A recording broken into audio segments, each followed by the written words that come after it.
let's stick with you, Dr. The human rights situation. We looked at it like what is happening in Sinai, what is happening in Egypt, what is happening in Israel. From your point of view, I mean, there were some suggestions earlier. Put more pressure on the political, on the countries who are responsible. Put more pressure on the political parties who could actually change things. Be there, be aware, spread the word. Is there more from your point of view that you could actually add to everything that we heard earlier on that topic?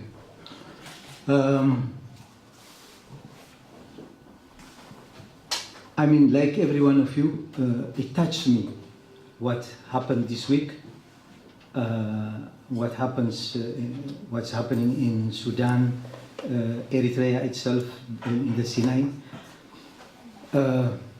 But I have never felt the urge, the desire to hold demonstrations against the Sudanese government or the Egyptian government. These are symptoms, painful, but these are symptoms. The main cause lies in Eritrea. I mean, we have never had such a crisis. If we had a government, I don't know who mentioned that first, if we had a good government, a responsible government, then our people, our youngsters would be in Eritrea, working for their future. But if youngsters don't have future, they flee with all the consequences. So we have to focus on the main cause, and that lies in Eritrea, totalitarian, disastrous system, PFDG. Just before I came here, I wrote an article regarding the attack in Kenya, Al-Shabaab, and I made a link to Eritrea. The majority in our parliament, in the Dutch parliament, asked questions, and there is a debate going on. So what I would like to ask the parliamentarians here is, look to the main cause of the problem, and that lies in Eritrea. And I wonder if one of you can give me an information, how is the German government doing to secure or to put in practice the sanctions against Eritrea? Because the 2% and the other aspects, the war money they collect, the festivals, they are actually in principle against the sanctions. So what do the German government do to look onto this in collaboration with other European countries?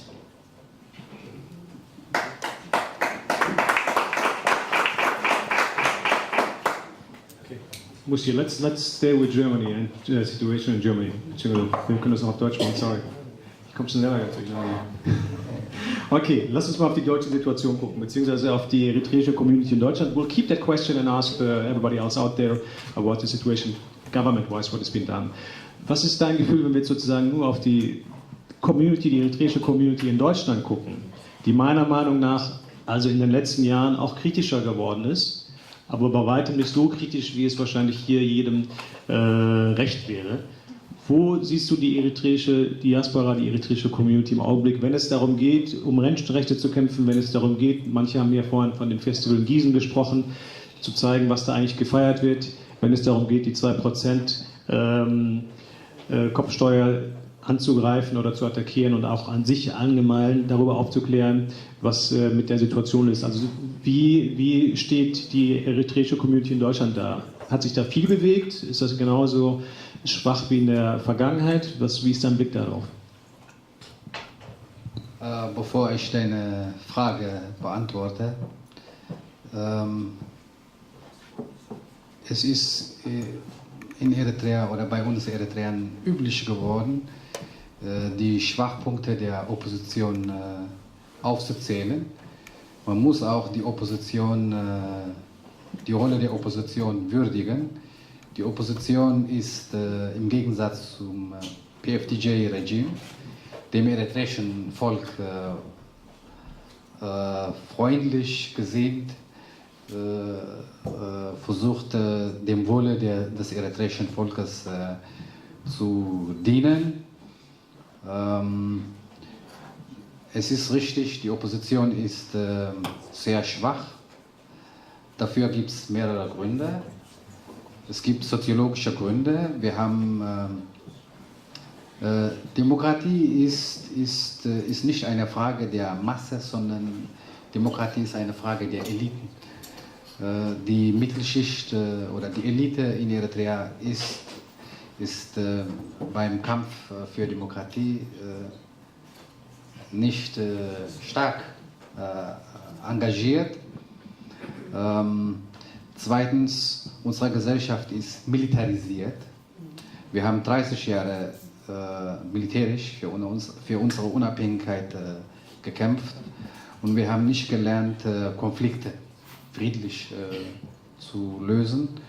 Drittens, innerhalb der Opposition gibt es bei wichtigen Fragen, was die Trennung von Religion und Politik anbelangt, Versöhnung, Verwaltungsstruktur anbelangt, erhebliche Unterschiede.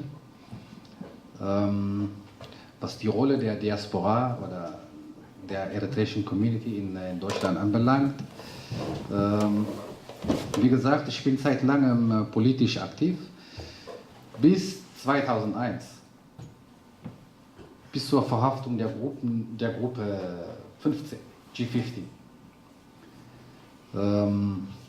hat das Regime viele Anhänger in Eritrea gehabt. Als ich für Demokratie und Menschenrechte mit Anhängern des Regimes diskutiert habe, die haben gesagt, unser Volk braucht nur Brot, braucht keine Demokratie. Jetzt haben sich viele Menschen vom Regime abgewandt, die zahlen keine 2% Steuern, aber die Opposition hat nicht geschafft, die schweigende Mehrheit zu mobilisieren und darauf müssen wir unseren Blick richten. Okay, danke. Abdulrahman, I kind of would like to ask you the same question actually, because I think it's important to look, if you look at the communities, I'm talking about the Western communities, the Eritrean communities, most people would be in Sweden, in the Netherlands, in Germany and in the UK of course. And I lived in the UK for a year, and there are similarities, I think, I'm not sure. And I'd like to ask you the same question actually, how is the situation with the Eritrean community in the UK? Is it strong? Is the membership growing? I mean, just looking at the numbers, are there more rallies, demonstrations? Is there a lot of stuff happening on the ground? Yeah, I think UK, we were the first to break PFDJ domination of Eritrean communities in London. This was in the early 90s when Europe was dominated by PFDJ.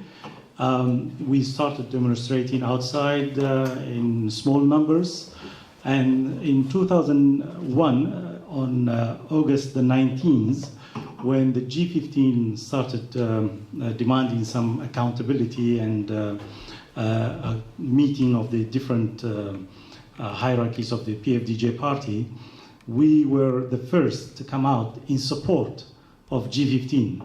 At the time, we were challenged by our own opposition people for demonstrating in support of people who were leaders of the dictatorship in Asmara. So we were saying to them, to our opposition colleagues, that we are supporting democracy and accountability. We're not talking about individuals, we're not electing anyone.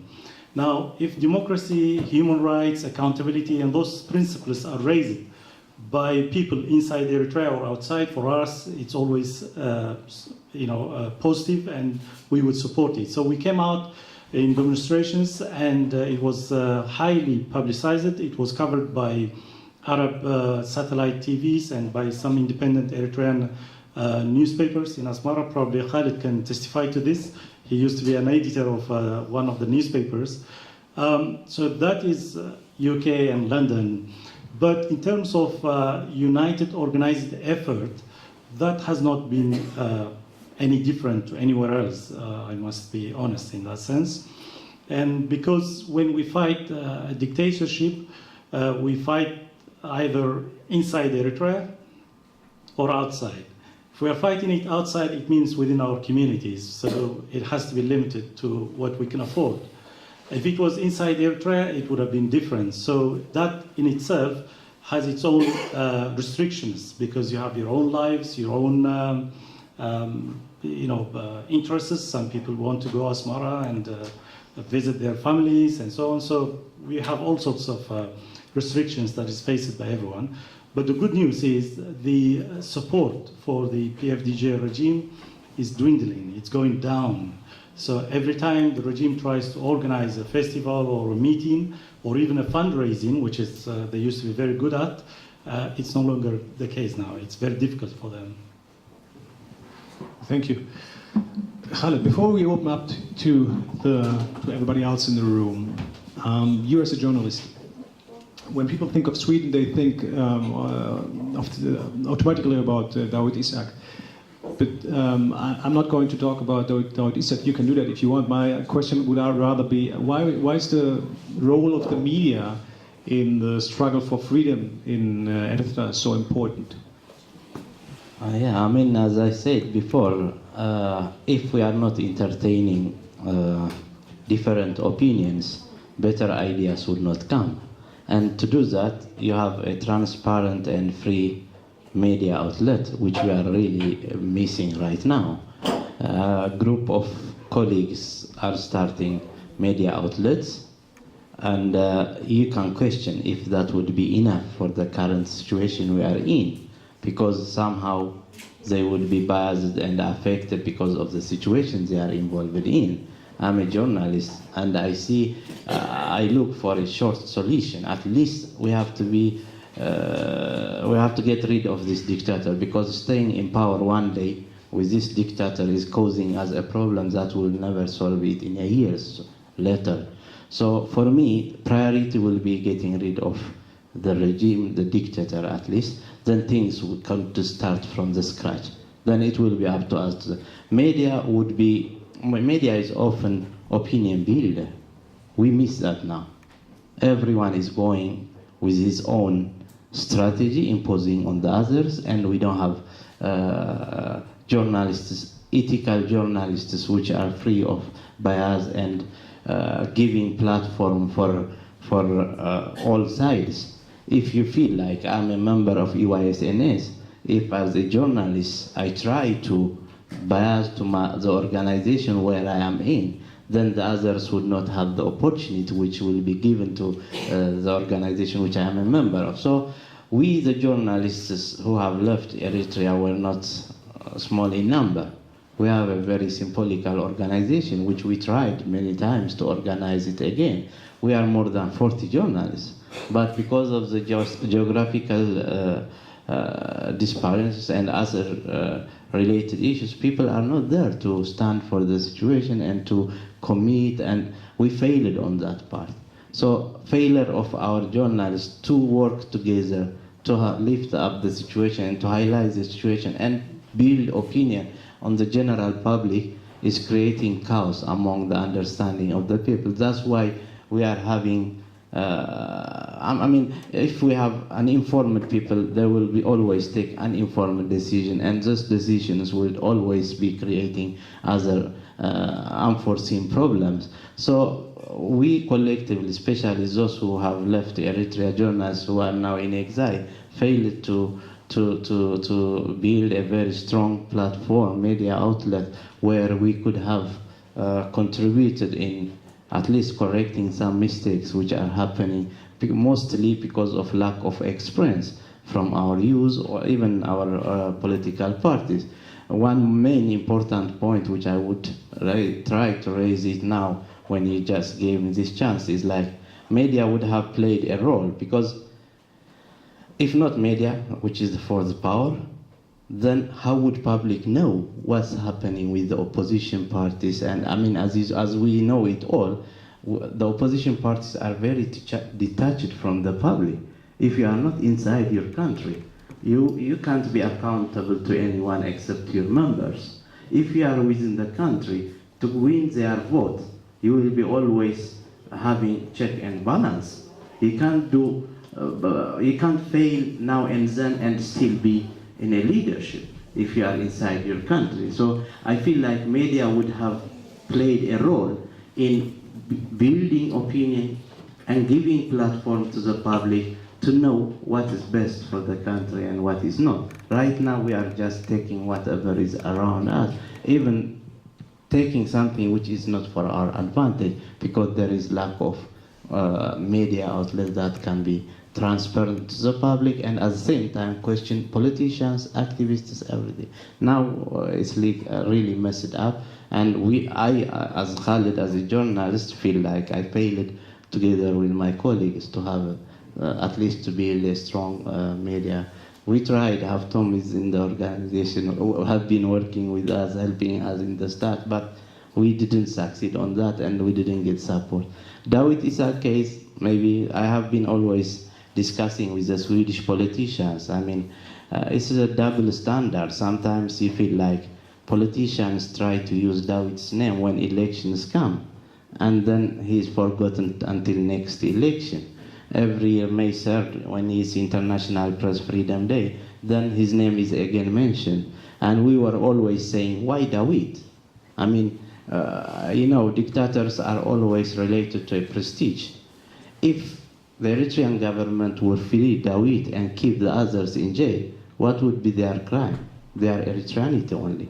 If you have a second nationality, Western passport, then because of the pressure from EU, you will be free. If you don't have that passport, then you will end up in jail. That's a double standard. We have always said, why not all journalists? Ask for the freedom of all journalists and political prisoners, collectively, not just Dawit. By saying that, you are losing the ground even from the Eritrean public that your questions are really genuine questions. You are asking about Dawit. What else? What will happen with the other journalists? Then, as a Swede, they are asking for a Swedish national. Yes, we understand that. But putting it the other way and then coming up to his Swedish nationality would have been correct approach. But it would not give results. As we see, the regime is using it against freeing him as well. All right, thank you. You want to add something to that? Okay. No, the issue of journalism. My minds go back to 1999, 2000, when the war was going on between Ethiopia and Eritrea. In '98, they barred me from going to Eritrea, but later I went for reporting and other things, and. I think it was a very difficult situation, but the independent journalists started to fail the Eritrean people at that time. When I read what they were writing about the war, it was very nationalistic, but not based on truth. It was all against Wayani. And what I see, it's not to criticize independent, because what I said, the situation was extremely difficult. But what I see in exile is actually the same. They are protecting one opposition group against the other. They are themselves involved in the mess. And it would be very grateful if the Eritrean society can build up an independent media that informs the people based on facts and truth. That would be extremely important. And the other point about Dawit Isaak is, I understand your point. At the same time, we made a campaign for Aster Sahaja. You can talk about G15, but G15, who are they?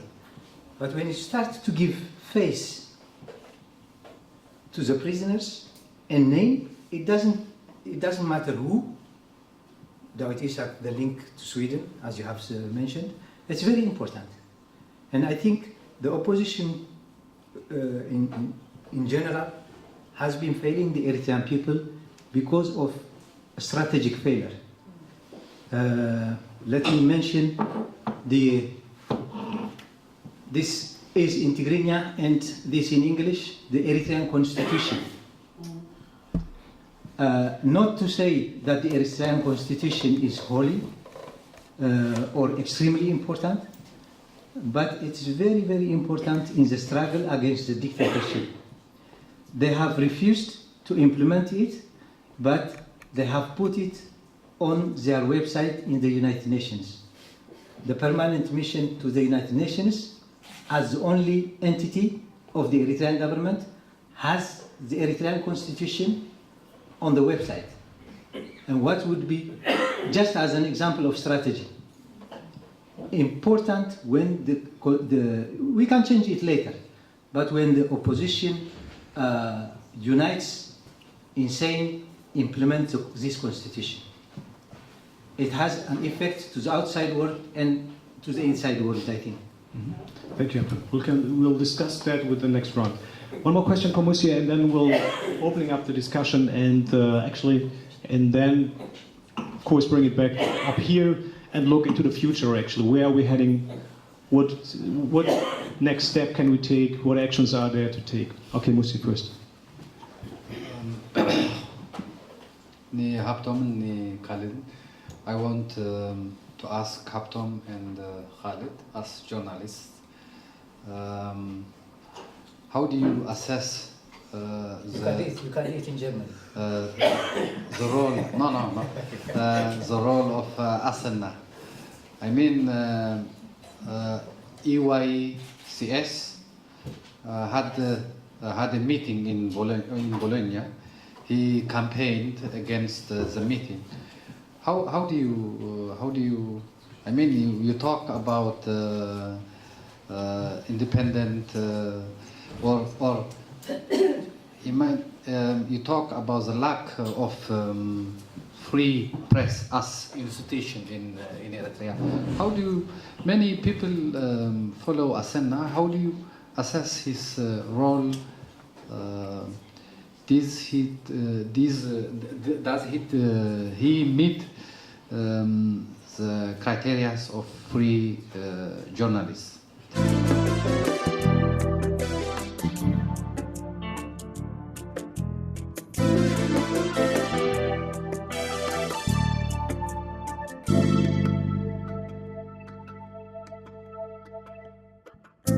علمتي تنكل أحوات لوحات مسلتي كم بحالي